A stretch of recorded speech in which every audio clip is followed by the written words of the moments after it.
মা, এই দুনিয়ার কেউ বিশ্বাসই করে না আমি যে তোমার কান্দে রেখে হাঁটতাম, আমি যে তোমার লোকে মার্কেটে যাইতাম। মা, মা আসসালামু আলাইকুম। তোমার শরীর কেমন? কদিন আগে 1000 টাকা পাঠাইছিলাম, পাইছো? আমি ভালো আছি। মা, এই দুনিয়ার কেউ বিশ্বাসই করে না আমি যে তোমার কান্দে রেখে হাঁটতাম, আমি যে তোমার লোকে মার্কেটে যাইতাম। মা, আমি যে তোমার লোকে বাজারে যাইতাম, এই কথাগুলো এই যে আমলের মানুষ বিশ্বাসই করে না। মা, কইতে পারি না মা, এখনকার মানুষগুলো এমন কে।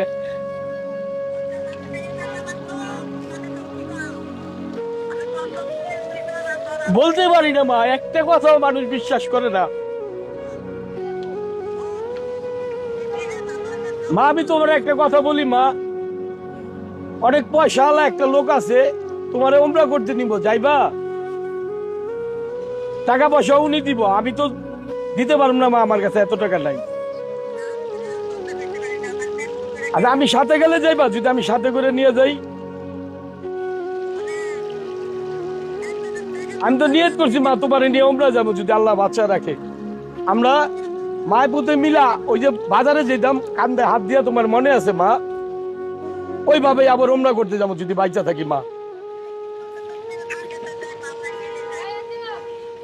হ্যাঁ মা, তুমি দোয়া করো, কেউ না নেই, আমি বাচ্চা থাকলে আমি তোমার নিমু। মা আজান দেয় মা, উনি একা যাইব না। মা, সাংবাদিকের সাথে কথা বলো তো, সালাম দিও আমার মা। বুঝছ না ইশারাতে 5 মিনিট বন্ধ, কয় মিনিট?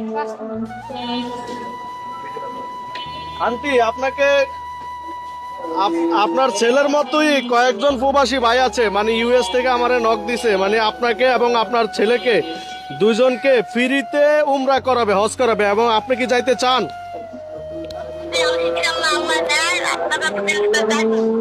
এখন আপনার ছেলে বলতেছে আপনার ছেলের ইনকামের টাকা দিয়ে উনি যাবে, হ্যাঁ, কিন্তু উনি অন্য কেউ নিলে সেটা যাবে না।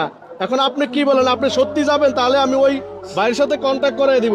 আপনার ছেলে তো খালি, জি, আচ্ছা আচ্ছা, তাহলে আমি ওই সেলিম ভাইয়ের সাথে এই ভাইয়ের সাথে কত কন্ট্যাক্ট করে দেই। একজন না, কয়েকজনই আমার নক দিছে যে উমরা করাবে ওনাকে, হ্যাঁ। মা, মা আজানের পর ফোন দিই, মা আজানের পর আচ্ছা ফোন দিই। আচ্ছা বাবা, আজান দিতেছে তো, আমরা আজানের পর ফোন দিতেছি আপনার, হ্যাঁ, 1 মিনিট 2 মিনিট পর। তোমরা প্রমাণ পাইছো? পাইছো? আমার মাঝে আমার বান্ধবী, এইভাবে থাকো, এইভাবে চলো। পৃথিবীতে কোনো কিছু টান হইব না, টাকা পয়সা সংসার কোনো কিছু আল্লাহ দিব।